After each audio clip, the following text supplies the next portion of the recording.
Tommy Nichols here with Mr. James Calkins. He is our commissioner for District 3.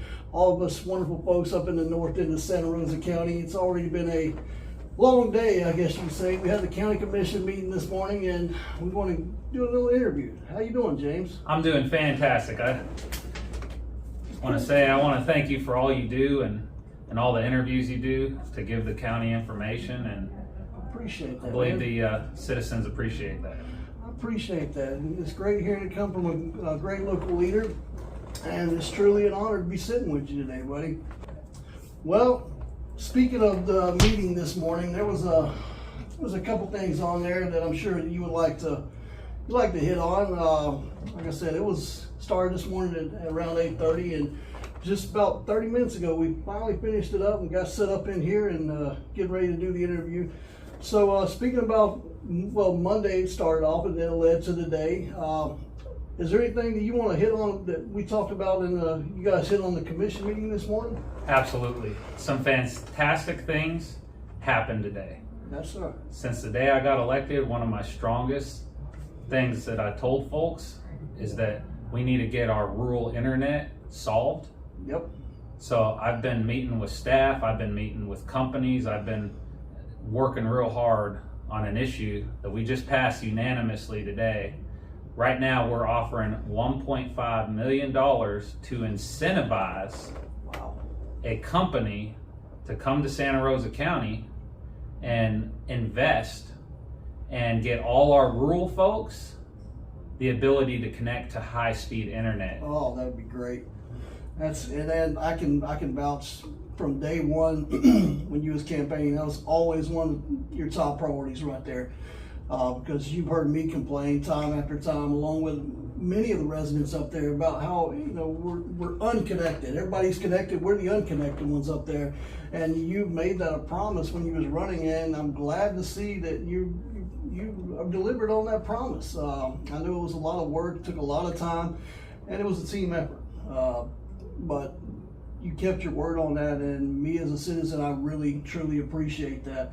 And it is something that is really needed in the north end of the county. You live up there, you'll be driving down the road, perfect internet, and 5 feet later you have nothing. And then, God forbid, you're out in the middle of Munson, you're out in the middle of Shamuckla, Jay, and you need to make a phone call and nothing. And the same thing with our homes and everything. We have to get satellite, the satellite internet. And anybody that has satellite internet, I forget the brands of them, but they will all tell you they're not worth what they're paying, that's for sure. And they're very, very pricey, let's just say that. Usenet and all the other ones, and after you run out of your data, then they start jacking the prices up. So they're making a killing off of us, and the service isn't great. We're not getting a good quality product. So now, thankfully, we can get somebody in here to actually deliver us some good quality internet. We could finally be connected with the rest of our county citizens. Yeah, and it's something that a lot of folks in the county take for granted, because most of the populated areas are connected to high-speed internet. Right. And when you're connected to high-speed internet, you're thinking it's everywhere, but that's not the case in rural Santa Rosa County. No. And as you know, I mean, they got these satellite dishes that you watch Netflix for an hour, and you just eat it up your whole 100 gigabytes you was given for the whole month, and then you're back to dial-up. You can't do virtual meetings. You can't even talk on the phone because some folks don't even have cell phone reception, and then they're trying to. And that's the biggest concern. People say, about emails in the north end of the county.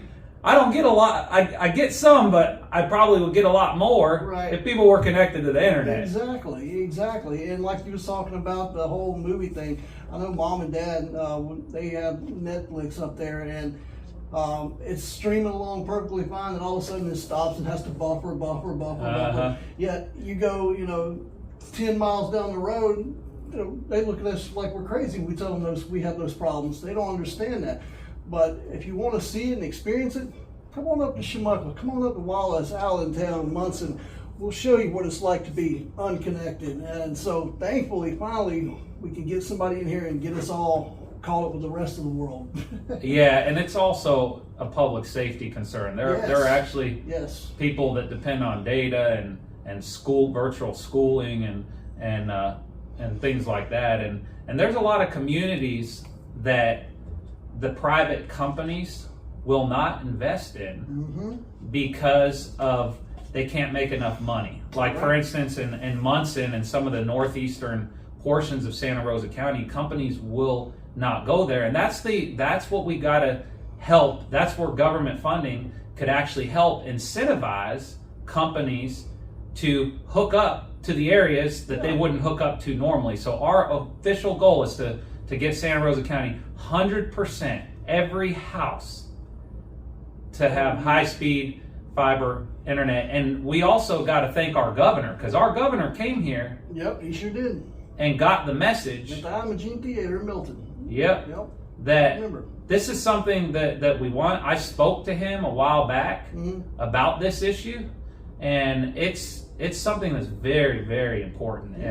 And we have the greatest governor right now. We got a great team. I'm thankful for the BOCC that it was unanimous today. And so let's hope that companies will come and put in, take the bait. And that's the goal, is how much are they willing to invest? Exactly. Because government, we could only do so much. Right. It's the private market that sector we need to bring in. Yep. And the thing is whatever company does it, I hope they understand the great amount of support and love that they will receive from all of those citizens that finally, make us a part of what everybody else takes for granted. It just truly amazes me, like you said, when you talk to folks in the South and you tell them, what they would never consider a concern, how big of a concern it really is, and like safety issues, stuff like that. This should have been done years ago, but finally it's getting done. So I'm not going to complain about past issues. It's finally getting done. We just now need to keep kicking that can and getting some momentum behind it and get it done now. So like I said, I want to say one more time, from the start of your campaign, that was one of the things that you were sitting on. I remember when you first started talking about running everything, it was one of the things we talked about. And here it is, finally, it's getting done. There's a lot of things in the background that I'm working on that aren't finished yet. Right. But my goal is to produce results. Absolutely. So and a lot of times there's politics in the middle of things, and so I might not announce what I'm doing to everybody until it's finished. But today is the day where we got a unanimous vote for something great for North Santa Rosa County. That's right. And there's a lot of other things I'm working on that I believe folks will be appreciative. Actions speak louder than words. I'm all about action. That's right. Getting things done and achieving all my campaign promises and moving forward. Giving us the effort and keeping your word, that right there is what matters to all of us folks in Santa Rosa County. The action, the end result, yes, it matters, but as long as you show us that you're going to tell us you're going to do something and you try to stay committed and work your tail off to try to make it happen, that right there weighs a lot with us. And so, you made a promise, you kept your word on it. So for that right there, thank you very much. Speaking of the meeting today, there was a lot of stuff that was on there. Is there anything else that you thought was pretty interesting you guys talked about today? I know something that I saw on there that I thought was pretty neat was the whole pickleball thing. That was pretty neat right there. I don't know if any folks watching, they may know what pickleball is, but I learned a little bit about it today and what it may, the possibilities it could bring here. I'm sure that's something you guys got to look into. But there was some great things presented at this meeting. It was really a very good meeting, and also it being National Public Safety Telecommunicators Week right there. You guys made a point to hit on that. But one of the things that you guys did today that I thought was truly amazing was the staff recognition. Thank you for doing that right there, because those are the ones behind the scenes that really gets things done. If it wasn't for the staff in this county doing all the things that they do, it wouldn't matter what you say up there on that board or what anybody else says. Without those folks, nothing gets done. Absolutely. And so I wanted to say on their behalf, thank you guys for acknowledging them. And they don't hear thank you enough. Absolutely. And so, and if you know anybody that works for the county, tell them thank you. It's not hard. Just reach out. Hey, I see you work for the county. Thank you for what you do.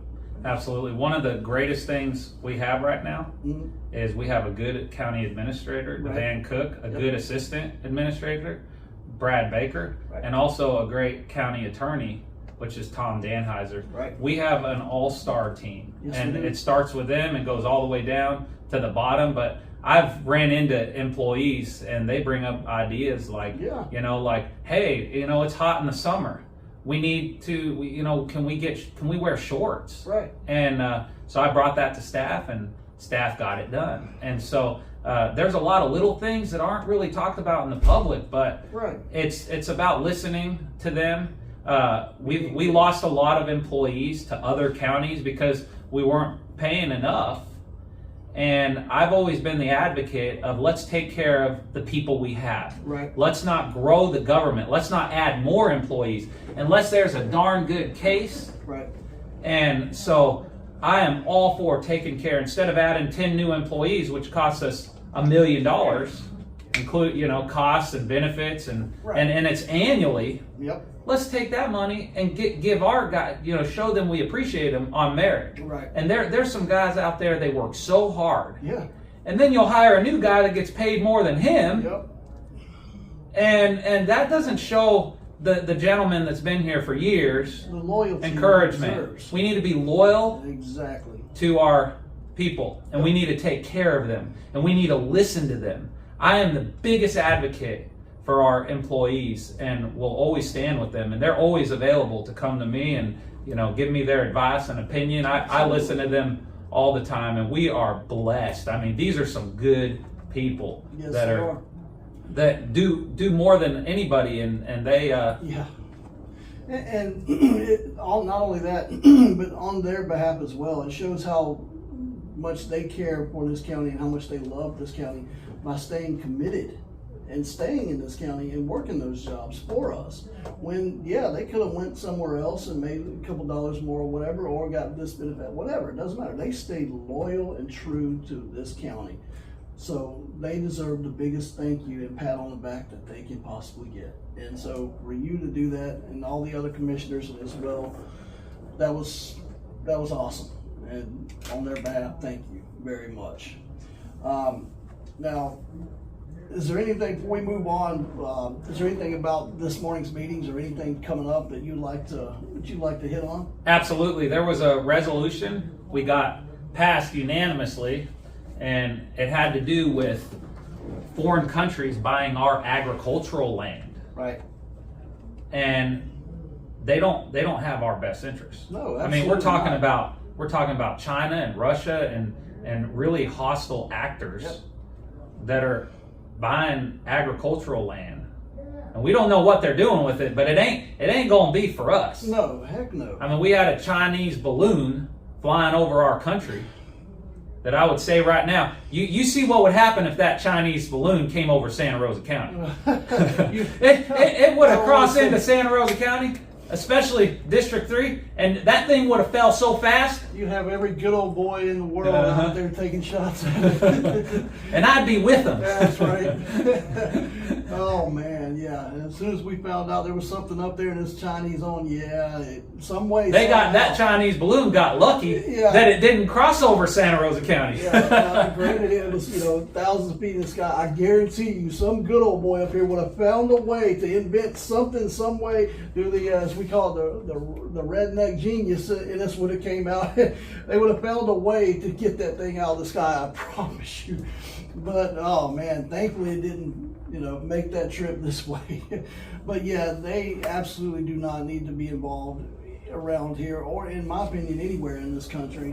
Buying our agricultural land, because, like you said, it's not to our benefit. In no way, shape, form, or fashion is it.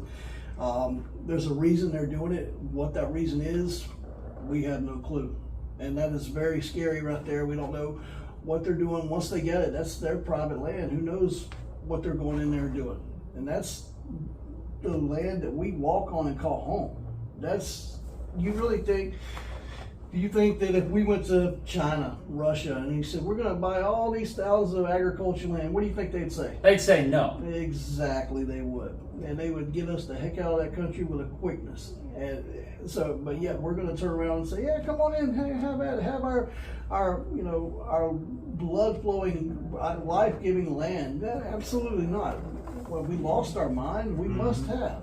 Well, the state of Florida is putting a stop to that. I'm thankful for the gentleman, the senator that filed this bill. Right. And we in Santa Rosa County voted unanimously for a resolution to support SB 264. And the governors came out in support of this. Yep. Our agricultural commissioner, which is Wilton Simpson, which is far better than the last agricultural commissioner we had that's a Democrat. And by the way, she just got arrested. And she's actually the chairwoman of the Democratic Party. And that's what represents their party.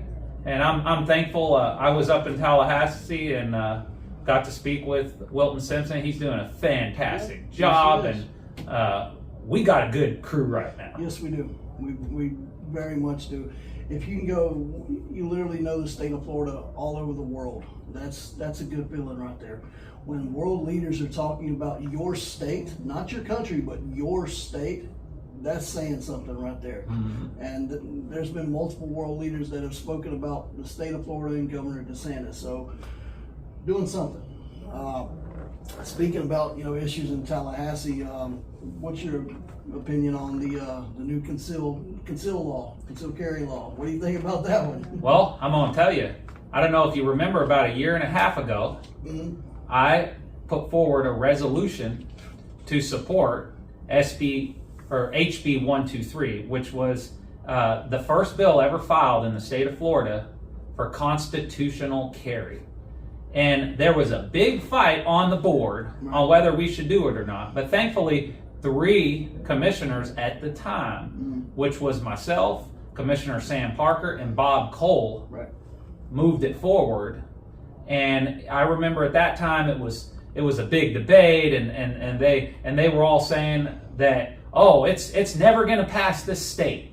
And there was folks coming to me and telling me, James, you are wasting your time. You shouldn't be getting involved in state issues and all these things. Right. Well, I'm here to tell you today that thank the Lord we got involved. We were the first county in the state of Florida to send a message to Tallahassee to tell them that this is what the people want. Right. They want freedom. They don't need to pay money to get a permit to be able to carry their firearm. Right. So and Santa Rosa led the way in that. Absolutely. Yep. And so we passed that resolution.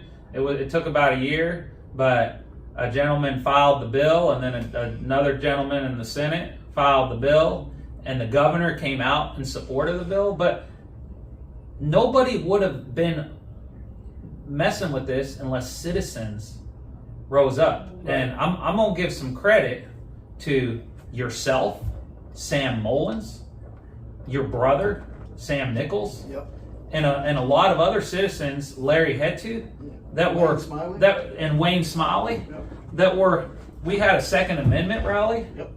We got together and we were pushing things that this is called actions speak louder than words. That's right. Remember, the naysayers will always tell you, oh, you're wasting your time. Or somebody on the board will tell you, it's just a piece of paper. Well, if it's just a piece of paper, then why are you voting against it? Right.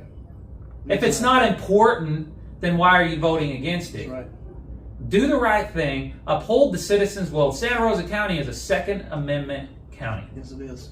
And we will all do everything we can to fight for our Second Amendment. We're actually a Second Amendment sanctuary. Yep, exactly. And so these things wouldn't have happened had we not fought. You're exactly correct. Now, one of the things, of course, that you're going to get a lot of positives, and of course you're going to get some pushback with anything. And of course this one brought its fair share of pushback, and I've got to bring it up as well, just to be my wonderful unbiased self.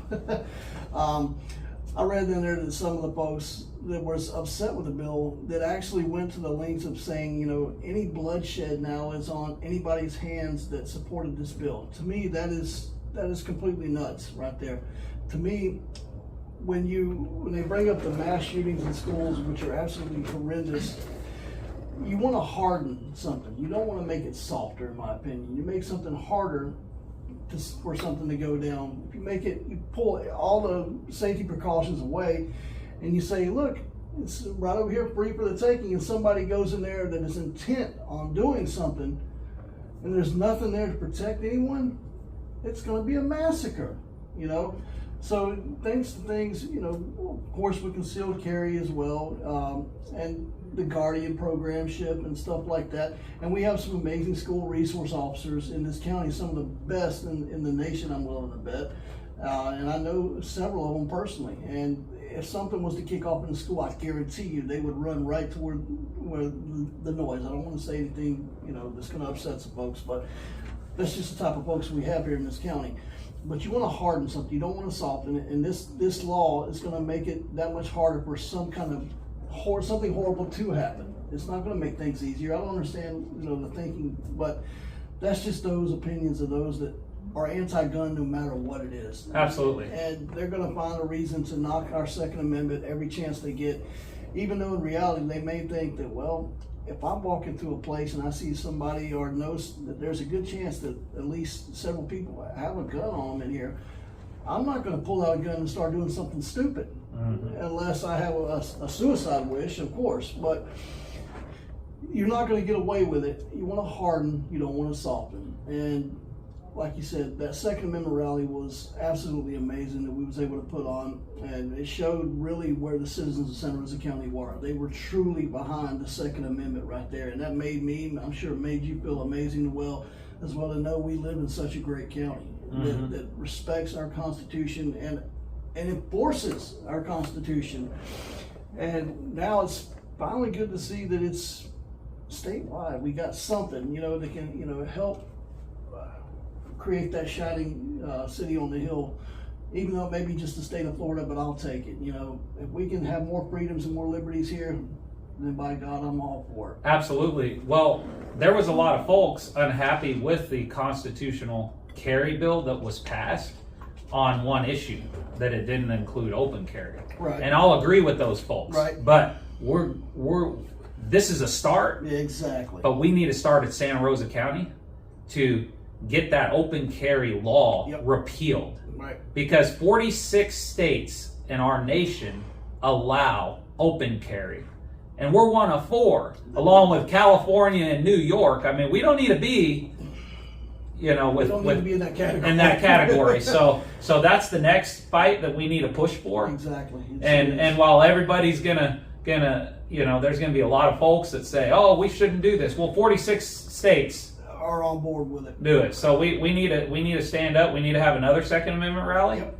And this fight will never be over. Yep. And also, if there was ever a restriction on guns, those evil people would find another way to kill people. They get in cars. They'll drive over. Look at 9/11. Yep. They didn't have a gun to kill thousands of people. They took an aircraft and ran it into a tower and killed millions or thousands of people. And so the gun does not kill. No. It's the human being with an evil heart that kills. My grandmother used to say, son, evil's going to find a way to do evil. Mm-hmm. No matter what, evil's going to find a way. If somebody's determined and committed to do something, they're going to find a way. You can take away every firearm, everything out there, they're going to find a way. You know, it's not a gun problem. I believe in this country we have a mental health problem. That's right. It's not a gun. You can put a loaded firearm right there, and if nobody touches it, it's not going to grow legs and walk out there and just start busting off rounds, is it? No, nope. It's not. It's going to take somebody that's got something really wrong with it mentally to grab that firearm and go do something. Mm-hmm. That's where our fight needs to be, and that's where the problem is. Not with the firearm. Leave the tool out. Focus on the real issue, the mental health. That's where that fight needs to be, and people need to understand that. Quit targeting the gun. The gun is just a tool. As like you just said, take all the guns away. Take them all away. that mental person that has mental issues, they're going to do harm. They're going to grab a truck. Look in Germany where they got the truck. Look in New York City. The guy got the U-Haul or whatever it was and just started mowing people down. If some mentally deranged person is committed to cause harm or brain death, they are going to find a way to do it. Yeah, like in Japan, where they have the most restrictive gun laws, the guy actually created a gun. Right. Built one on his own and shot the prime minister. Well, and that's evil determination. And those evil people will find a way to hurt people. Exactly. And see, you're going to have some people say, well, it's not about just that. It's about, taking away making it harder on them. Well, the thing is, even if you take away every gun in the world, it's not, you think that's going to make it harder for them to commit harm? If somebody that's got somewhat of a functioning brainstem, they want to cause harm, they're going to find a way. Walk into Walmart, there's all kind of goodies in there that somebody could cook up to cause a lot more harm than a firearm could, and people don't realize that.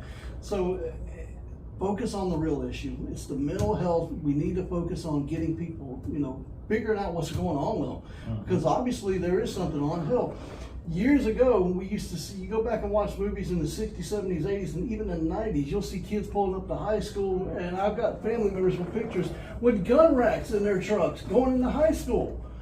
Was never a shooting or anything like that then. That's right. But yet today, oh my God, can you imagine if that person transformed through time and drove his pickup truck in one of the local high schools now? Oh my God. That's because chaos. Liberal ideology has infected our schools and everything. Yep. And that's what I'm fighting for, and I know a lot of folks in our community are fighting.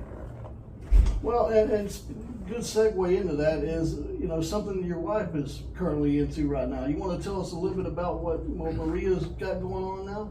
Absolutely. She started a group called Moms for Liberty. Okay. And what she has discovered is there is a lot of issues that are happening in Santa Rosa County schools that need to be exposed. And so she's working with a group of folks to basically fix Santa Rosa County schools. Okay. And there's currently horrible, disgusting materials that we have discovered in Santa Rosa County schools that elementary schools, they can go and get these things right now. And so, there's a lot that she will reveal, but they're all investigating everything to do with the schools. They are talking to teachers, they are talking to parents, they are gathering stories, they are working real hard. Their number one goal is to protect the kids in Santa Rosa County and to expose the truth. Absolutely. The fact that our school system made a deal with the ACLU, signed a deal. Really? They signed a deal to get rid of prayer in Santa Rosa County School. It's the only county in the state that signed an agreement. And we got some serious problems in the school system, and I believe that she's going to expose it. And so, and that she's got a lot of smart people that are working with her that are actually afraid to speak out. Oh, and I'm sure, and that's why I can understand. What's crazy is my parents, they live right there on Shamuckle Highway, right across from Lead Academy. And I've watched that place grow tremendously over the years, from a little bitty building to what it is now. And that's because parents are putting their kids in private schools because they can't, for some reason, or they don't trust our public school systems. That's the reason.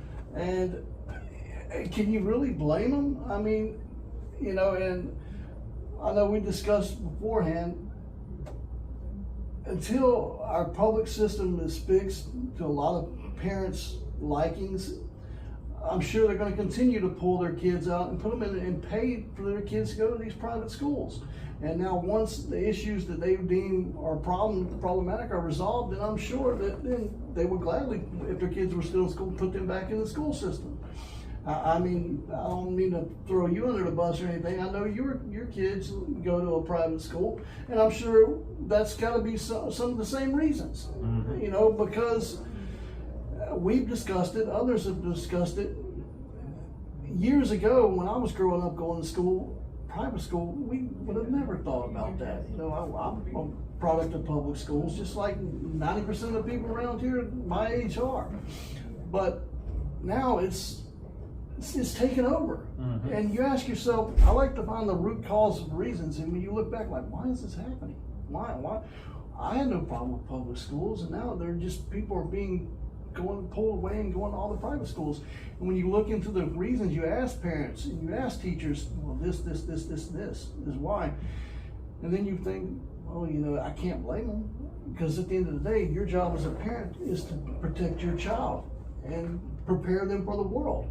And if the public school system is not preparing them to be the most productive member of society that they can be, you're going to do something. You're going to put them in that private school that's going to try to make them be the best citizen that they could possibly be and actually be a productive member of society. And I'm sure you was thinking the same thing when you made that decision with your kids. Am I right? Absolutely. So, I mean, I can't blame you at all for that, and I totally understand it. There's some scary things that's going on around this nation with our public schools. I was watching on, I think it was Tucker Carlson. You've probably seen the same thing. When the little boy went into the school library and he got a book and it went into details about sexual acts, and then the librarian, instead of saying you shouldn't be reading this, was saying, can I help you show you other copies of it? You know, pushing this onto him. And then the dad was there with him and said, that's nothing. You ought to see what my son in high school, what they push on to him. Well, what you're saying here is, I have discovered, based on my wife's research, that's happening here in Santa Rosa County. Are you kidding me? Absolutely. And this is what will be exposed. Thankfully, Governor DeSantis and the state legislature and the Republicans have passed laws to stop this. And they got deadlines to remove all this evil stuff that our children could have access to. And what's a shame is how it took the governor to have to stop this, and that our own institution in Santa Rosa County didn't do the right thing. There are countless stories. We have a liberal public school institution in Santa Rosa County. And if the voters knew what was going on, they'd be furious. They would be furious. And kudos to your wife and her group for trying to expose that and show the parents of what is really going on, because most parents have no clue. God love them, they're worried about, you know, they're living their life, going to work every day, keeping food on the table, and hoping and praying that their kids are, you know, being taught the right things. And then they don't need this problem on their hand to go with all the other problems and issues that they're already facing and trying to overcome. So, and what's sad is, I know a lot of our school teachers. A lot of our teachers are great folks, amazing folks, some of the best teachers we have. And even, they won't publicly say it, but they will tell you behind the scenes, I'm scared, I'm worried. And I'm sure, I guarantee your wife will tell you she's had some of the same conversations with some of the same teachers. Yes. They go to work and they're concerned about the way that the school system is going. But they're scared to speak up, because if they do, they know they're going to be fired and they will be without a job. So, you know, that's I hate that for them. It's really sad. But, you know, kudos to them for, you know, trying to do what they can behind the scenes to try to make things better. Keep fighting the good fights, all I can tell you. They're afraid to speak up. One of the issues is teachers being able to have arms. There's a lot of teachers that have told me that they would love to be able to carry concealed if they were allowed to, but they're not allowed to. Now, if they challenge the system, they could have problems. Absolutely. And so you'll have people with the school system that they put out talking points like, oh, you're going to lose teachers. Well, that's not from the teachers that I've talked with. And now, I don't believe that they should be forced no, absolutely to carry arms, but if they shall be able to choose, have that option, and just the fact that folks will know that there are some teachers in Santa Rosa schools that are armed will deter an evil man from going. These evil people are cowards. Yes, they are. They are cowards. They will not go where they will face resistance. They'll go to the gun-free zones. They'll go to the areas where they feel that are the most vulnerable. So we need to put a message out that say, hey, if you mess with our teachers, if you mess with our students, if you mess with our kids, good luck. Yeah, you ain't gonna last. Exactly. So speaking of, they target, soft targets, like I was saying earlier, harden the target. Mm-hmm. You never see one of these deranged shooters go into a sheriff's office and open fire, do you? Yeah. You don't see that. They're going to go for the softest target possible because they're cowards. Yeah. And then they went and shot up a military base, which I was surprised. Yes. What I learned from that is I go, how in the world, who would shoot up a military base automatically assuming they're all armed, right? And then we find out they're banned. They're not allowed to be armed in a military base. Of all places. And I'm going, what is this? This is stupidity. Yeah. And this is what we need to fight against. We need to fight against stupidity. We need to push for common sense. We need more guns will actually save people's lives. Yes. Because like you said, even everybody's, we all, the public thinks, oh, it's a military base. And this guy went in there and shot up the military base. Because we all assume that they're armed. They're not. Yeah. And the guy that shot the place up knew that. He knew it was a soft target and he could hurt and kill a lot of innocent Americans. And he did it. Because there was, thank God, we're blessed to live in an area with wonderful sheriff's departments. Escambia County did a hell of a job that day. And we have one of the best over here in Santa Rosa County. And like, I don't mean to, circle back, but I'm going to, because we was talking about the schools and all this, because it affects them. Our resource officers, they're great. I know one personally, he's a good friend of mine, we've grown up together. And I could safely would put a child there knowing if something happened, he would take care of it with a heartbeat. But the thing is if those teachers are trained and are armed and have the know-how to protect, you can't be everywhere at once. He can only be over here, and something could be going on over there. He's only one person at the end of the day. You harden the target. If they go in and know that, even think that there are several teachers in there that are armed, you don't know which one, so you're playing Russian roulette as soon as you walk into the dadgum door. That's right. And you start doing something stupid. You may not last a second. As soon as you get in the door, they see it, game over for you. So harden the target, make our schools safer. And if the teacher wants to do it, by all means, they should be able to do that. Now, a lot of folks I've heard say, how traumatic that would be for a child to see an armed teacher. It's concealed. They're not going to see the firearm. Right. Or I've heard the argument, well, kids can beat up the teacher and take the gun. I mean, really? Are we really saying this right now? Come on now, let's get down to here in reality. If that ever happened, it would be a 1 in a billion thing. So I like to speak in the real world, not. Yeah, well, that's what the left they try to take little things like that to derail an entire thing. So that's their tactics. And and that's why we got to expose them. Exactly. Like I said, I like to live in a place called reality, not fantasy land like a lot of other folks do. But anyway, moving on from that, great interview so far, by the way, as well, man. I'm enjoying it. Me too. I'm enjoying it. Oh. Hey, it's Stan Nichols. Be sure to check out Blue Collar Boys. Hey everyone, Matt Gates here with my man Tommy Nichols. Check out Blue Collar Voice. Toodles.